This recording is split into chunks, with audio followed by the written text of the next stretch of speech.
Les premiers jours de l'exil.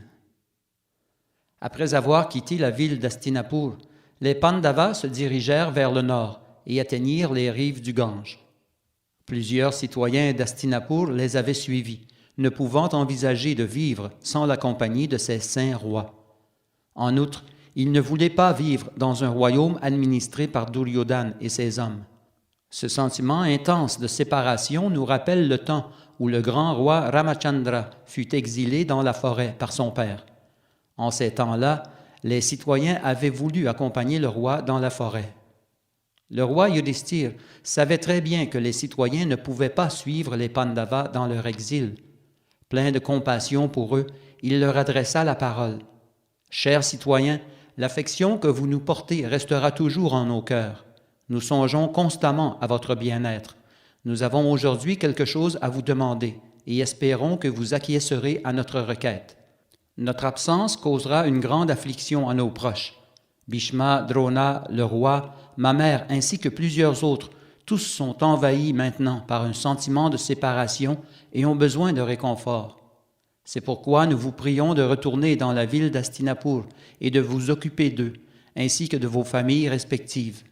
Si vous tenez absolument à nous faire plaisir, alors menez à bien ces instructions, et nous aurons l'âme en paix pendant notre long séjour dans la forêt. » Les citoyens ne voulaient pas quitter le roi Yudhishthir, mais par amour pour lui, ils firent ce qu'il leur avait demandé. Les larmes aux yeux, ils rebroussèrent chemin pour retourner dans la ville d'Hastinapur. Les brahmanas, toutefois, n'étaient pas convaincus qu'il leur faille retourner dans la ville. Ils passèrent la nuit dans la forêt en compagnie des Pandavas, sur les rives du Gange, la rivière céleste.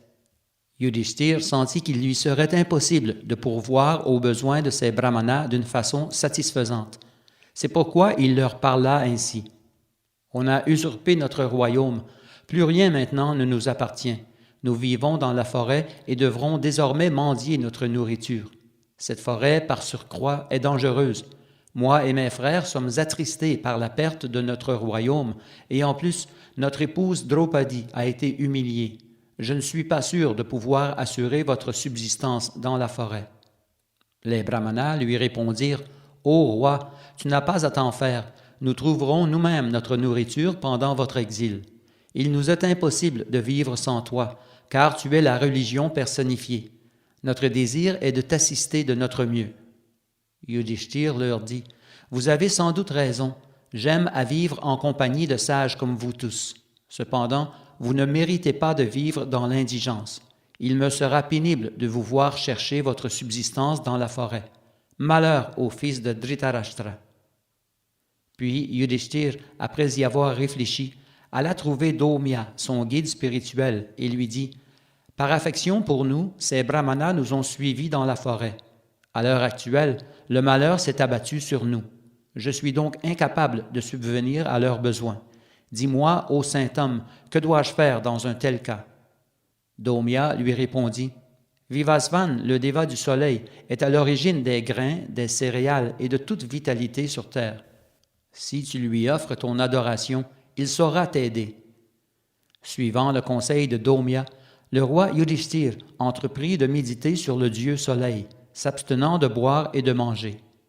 Après quelque temps, il pénétra dans les eaux du Gange, à demi submergé, adorant par des prières le dieu soleil, avec comme seule nourriture l'air ambiant. Vivasvan, le déva du soleil, fut bientôt satisfait du roi Yudhishthir et apparut devant lui. Ainsi parla Vivasvan. « Ô roi Yudhishthir, tes moindres désirs seront comblés. Je pourvoirai à tes besoins nutritifs pendant ton exil. Voici une marmite en cuivre, toute quantité de nourriture qui y sera cuisinée, fruits, légumes, produits laitiers, grains, restera inépuisable tant que Draupadi n'aura pas mangé sa part. Cette marmite te fournira toute la nourriture dont tu auras besoin au cours des 13 années de ton exil avec tes frères et votre épouse. Puis, cette période terminée, j'irai te rendre visite dans ton royaume. » Après avoir prononcé ces mots, Vivasvan disparut. Yudhishthir sortit de l'eau, toucha les pieds de Dhaumya et étreignit ses frères. Il alla trouver Draupadi pour lui faire part des pouvoirs surnaturels de la marmite en cuivre que lui avait donné Vivasvan, le déva du soleil. Ce soir-là, Yudhishthir prépara lui-même le repas. Avec seulement un peu de nourriture, il put satisfaire tous les brahmanas qui l'accompagnaient. Il y eut assez de nourriture pour satisfaire Bhima, ses frères, ainsi que lui-même. Puis, après que ses époux eurent mangé, Draupadi prit son repas, et la marmite fut complètement vide. Peu de temps après le départ des Pandavas pour leur exil dans la forêt, Dhritarashtra, le roi aveugle, fit appeler Vidura, son frère, et lui demanda « Ô Vidura, tu es versé dans la morale, et tu vois d'un œil égal tous les membres de notre famille. Explique-moi, je t'en prie, ce que moi et mes fils devrons faire maintenant. Le destin suit actuellement son cours. Comment nous attirer la sympathie des citoyens ?» Vidura répondit à Dhritarashtra. Les trois buts de l'existence, le profit, le plaisir et le salut, sont enracinés dans la vertu. Ô monarque, fais donc de ton mieux pour traiter de façon impartiale tes fils et ceux de Pandu. Rends donc aux Pandavas tout ce que Duryodhana leur a usurpé. Ton fils pourra ainsi rejoindre les rangs des honnêtes hommes. Un roi doit se satisfaire de ce qu'il a obtenu grâce à ses propres efforts et ne pas convoiter le bien d'autrui. Ton devoir premier est de punir Shakuni et redonner aux Pandavas le poste administratif qui leur est dû. Sinon, notre dynastie est vouée à la destruction. Pour le bien de ta famille, abandonne ton fils aîné, Duryodhana, et donne le trône à Yudhishthir, lui qui n'a aucun ennemi. Libre de toute possession, il saura gouverner le monde. Duryodhana, Shakuni et Karna doivent se soumettre aux Pandavas. Quant à Dushasana, il doit s'excuser publiquement auprès de Draupadi et de Bhima. Si tu agis selon ma parole, tous les citoyens du monde respecteront la dynastie Kuru. Tu m'as demandé conseil et je t'ai répondu. Dhritarashtra dit à Vidura, « Tes paroles ont été prononcées en faveur des Pandavas et non de mes fils. Je ne les approuve pas. Comment pourrais-je abandonner mes fils pour favoriser ceux de Pandu? Il est vrai que mon devoir est de protéger les Pandavas comme s'ils étaient les miens, mais Duryodhana est issu de ma propre chair. Comment pourrais-je renoncer à mon corps pour l'amour d'autrui? Ô Vidura, tes paroles sont mesquines. Tu peux rester ou partir. Je n'éprouve plus aucune affection pour toi. » Puis, se levant, Dhritarashtra quitta les lieux. Vidura, quant à lui, comprit que la fin de la dynastie était proche. C'est alors qu'il décida de rejoindre les Pandavas dans la forêt. Ces derniers avaient maintenant quitté les rives du Gange pour se rendre sur les berges de la Yamuna. Cette rivière, la Yamuna, le Seigneur Krishna s'y était amusé pendant sa tendre enfance. Les Pandavas la traversèrent pour se diriger ensuite vers l'ouest. Ils aperçurent sur les rives de la Sarasvati la forêt Kamyaka. Ils décidèrent de s'y installer pour un temps. Leur oncle Vidura apprit qu'ils s'y trouvaient et il entreprit de les y rejoindre. Yudhishthir jubilait de revoir son oncle. En voyant les Pandavas, Vidura fut pris de tristesse et de compassion pour eux, à tel point que Yudhishthir dut le réconforter par de douces paroles. Vidura fit part à Yudhishthir de l'altercation qu'il avait eue avec son frère, ce pourquoi il était venu les rejoindre. Yudhishthir ressentait une grande joie en compagnie de Vidura, et il s'occupa immédiatement de son confort. Pendant ce temps, à Hastinapur, le roi Dhritarashtra regrettait de s'être querellé avec Vidura. Il ressentait la séparation d'avec son frère, qu'il aimait tant et qui toujours le conseillait sagement. À vrai dire, il réalisait que la présence de son frère lui était essentielle. Il demanda à Sanjaya, son serviteur, de partir à la recherche de Vidura et de le ramener au palais. Sanjaya s'exécuta aussitôt. Il trouva Vidura dans la forêt Kamyaka et lui demanda de retourner au palais du roi. Vidura, sentant que son devoir était de sauver son frère Dhritarashtra, retourna aussitôt dans la ville d'Hastinapur. Duryodhana brûlait de chagrin lorsqu'il apprit le retour de Vidura et sa réconciliation avec son père. Il fit venir Shakuni, Karna ainsi que Dushasana et leur adressa ces mots. « Le sage Vidura est revenu au palais. Il se préoccupe maintenant du bien-être de mes ennemis. Si par malheur il demande au roi de faire revenir les Pandavas à Hastinapur, je m'enlèverai la vie avec du poison. Jamais je ne reverrai les Pandavas vivre dans l'opulence. » Dans le but de réconforter Duryodhana, Shakuni lui dit « Ô roi, chasse au loin ces pensées obscures. Les Pandavas ne reviendront jamais. Ils sont honnêtes et ils tiendront leurs promesses. Même si le roi les rappelait, ils ne reviendraient pas, liés qu'ils sont par la vertu. » Karna adressa alors à Duryodhana des paroles qui le comblèrent de joie. « Voici mon opinion, ô roi de la terre. Revêtons nos armures et prenons nos armes. Puis, rendons-nous dans la forêt pour y faire périr les fils de Pandu. Après leur mort, nous pourrons enfin vivre en paix. » Les paroles de Karna furent applaudies par toutes ses crapules, et ils se préparèrent à mettre son plan à exécution. Pendant qu'ils se préparaient ainsi, arriva au palais le grand sage Krishna Dvaipayan Vyas, le père de Dhritarashtra. Il leur demanda de mettre fin immédiatement à leur projet mesquin. Puis Vyas alla trouver Dhritarashtra et lui dit « Tu es un sage, ô roi.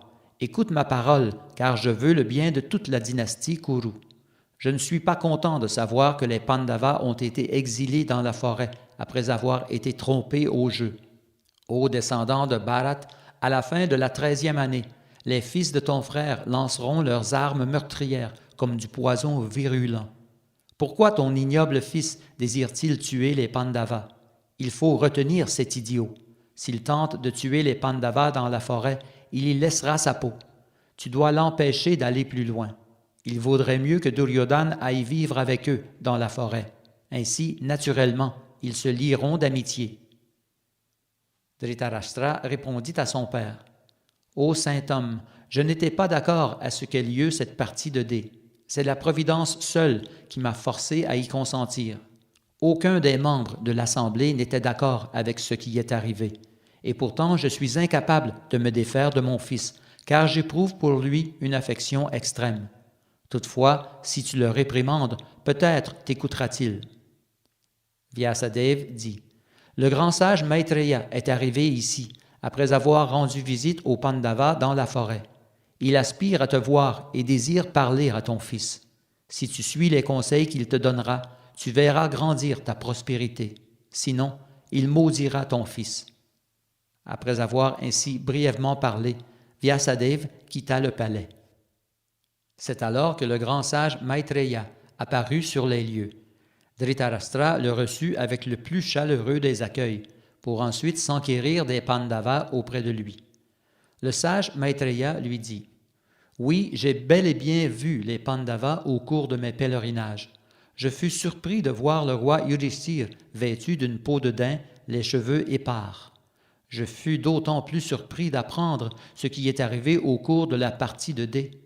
Comment cela a-t-il pu se produire en ta présence et celle de Bhishma? Cet acte malsain t'a fait perdre ta réputation. » Puis, se tournant vers Duryodhana, le grand sage lui adressa la parole. « Ô prince aux bras puissants, écoute-moi bien, ne cherche pas à te quereller avec les Pandavas. Ils sont tous de grands héros sur le champ de bataille. As-tu oublié que Bhima, il n'y a pas si longtemps, a tué le puissant Jarasandha qui avait la force de 10 000 éléphants? Par surcroît, Bhima a mis à mort Hidimba et Baka, deux puissants Rakshasas. Et plus récemment, il a eu raison de leur ami, le Rakshasa Kirmira. Les Pandavas sont les proches parents du Seigneur Krishna et sont ralliés au roi Drupada et à ses troupes. Ne crois surtout pas que tu sortirais vainqueur d'un combat avec eux. Il vaudrait mieux pour toi de te faire l'ami des Pandavas, pour ainsi vivre en paix dans ton royaume. » Pendant que Maitreya parlait sagement à Duryodhana, ce dernier l'écoutait en souriant, frottant le sol de son pied et se frappant légèrement les cuisses, inattentif. Maitreya se mit en tête de maudire le prince arrogant. Les yeux rouges de colère, il toucha de l'eau avant de prononcer les paroles suivantes. « Puisque tu négliges mes conseils, tu en subiras les conséquences. Dans la grande bataille qui aura lieu après le retour d'exil des Pandavas, Bhima remplira sa promesse. D'un seul coup de sa masse puissante, il brisera tes cuisses. » Dhritarashtra tenta bien d'amadouer le sage, mais son effort fut vain. Maitreya reprit. « Duryodhana, si tu fais la paix avec les Pandavas, la malédiction que j'ai prononcée contre toi sera du même coup neutralisée. Sinon, les événements suivront leur cours, tels que je les ai prédits. » Puis Maitreya quitta les lieux. Ensuite, Dhritarashtra demanda à Vidura de lui raconter comment Bhima avait étranglé le Rakshasa Kirmira, le frère de Baka, et après avoir entendu le récit de cet exploit de Bhima, le roi Dhritarashtra demeura songeur. Lorsque le Seigneur Krishna apprit ce qui était arrivé aux Pandavas, il se rendit dans la forêt de Kamyaka. L'accompagnaient Drishtadyumna ainsi que Drishtaketu. Le Seigneur Krishna promit aux Pandavas de les assister au cours de la grande bataille qui aurait lieu après leur exil. Il leur dit aussi que le démon Shalva avait attaqué la ville de Dwarka pendant que se déroulait le sacrifice Rajasuya, et c'est pourquoi il n'avait pu venir à leur secours. Puis, il parla à Draupadi avec affection. Pour sa part, elle louangea Krishna en tant que Dieu, la personne suprême. Elle lui parla en ces termes. « Ô Krishna, les grands sages tels Devala et Asita disent que tu es la cause de toutes les causes, ainsi que le créateur de ce monde manifesté. Le grand sage Jamadagni, père de Parashuram, a dit que tu es l'origine de tous les avatars et la source des trois Vishnus. Tu es le sacrifice, celui qui accomplit le sacrifice, ainsi que l'objet de ce même sacrifice. Ô meilleur de tous les êtres, Seigneur des seigneurs, les sages disent que tu es le maître de tous les Devas, incluant Shiva et Brahma. Les Devas sont tes enfants, et tu es leur père. Ô personnage exalté, le firmament est ta tête, et les planètes inférieures sont tes pieds. Les trois mondes sont en toi, et l'univers au grand complet est ton propre corps. Les sages et les brahmanas ne méditent que sur toi. Ô Seigneur, nous sommes tous tes dévots, et méritons que tu nous protèges. Ces crapules au palais d'Hastinapur m'ont traîné au milieu de leur assemblée et ont tenté de me déshabiller. Dushasana se scéléra, a touché à mes cheveux sanctifiés et a voulu me dévêtir. Nul ne pouvait m'aider, ni mes époux, ni les anciens de l'assemblée. Ô Seigneur, seule ta miséricorde immotivée a permis que je sois épargné d'une telle humiliation. En me rappelant tes pieds pareils au lotus, je fus sauvé de ce danger. Vraiment, tu es le seul refuge en ce monde hostile et dangereux. Tu es le seul à pouvoir protéger qui que ce soit. Ô Krishna, voilà que nous vivons une autre expérience éprouvante après avoir été exilés dans la forêt. Je t'en supplie, protège-nous. » Après avoir prononcé ces paroles remplies de dévotion, Draupadi se mit à pleurer. Les larmes coulaient de ses yeux, mais le Seigneur Krishna, qui tout naturellement déborde d'affection pour ses dévots, essuya les larmes de Draupadi avec sa main pareille au lotus, pour ensuite la réconforter ainsi. Ô chaste femme, les épouses de ceux qui t'ont humilié verseront aussi des larmes. Tu verras bientôt tous ces hommes cloués au sol par les flèches d'Arjuna. Sèche tes pleurs, princesse. Tu verras bientôt Yudhishthir couronné roi et les criminels punis. Tu redeviendras la reine de tes rois.